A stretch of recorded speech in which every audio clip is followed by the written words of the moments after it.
there's an evil logic behind the riots, flag burning, and statue toppling. And it's not just America that's under attack, it's the Christian faith that's under assault. Explain more, Larry, what you mean by this evil logic behind all that's going on in America right now. Well, Black Lives Matter is quite openly Marxist. Now, they're not saying this necessarily in all of their protests, but the founders of Black Lives Matter are quite clear in this.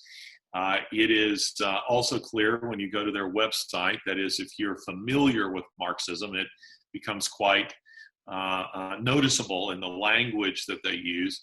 Karl Marx called for the violent overthrow of the ruling classes, and he believed that this is what would happen.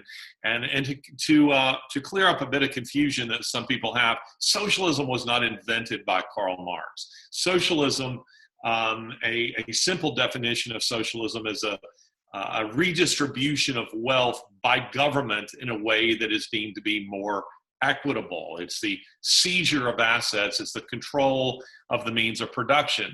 Marxism is Marx's own twist on socialism, and that twist called for violent revolution.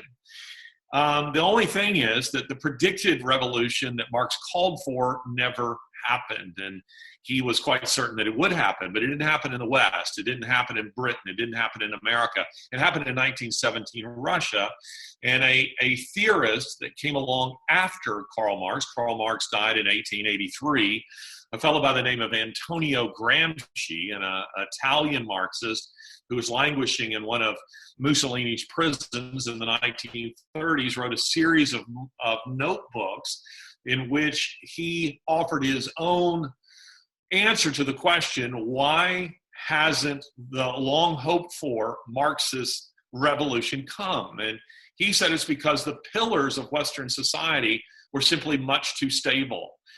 Those pillars being law, tradition, government, the church, patriotism, things of this nature. And he said, look, an armed revolution against the ruling classes in the West simply is not going to work. What it will require is rotting these pillars of society from within. And so he called for an infiltration strategy. Now, I think most of your listeners will agree that there are Marxists, there are radical leftists who have infiltrated our churches, education, who are trying to destroy patriotism, who are trying to undermine government, the rule of law, these kinds of things. This is what Gramsci called for.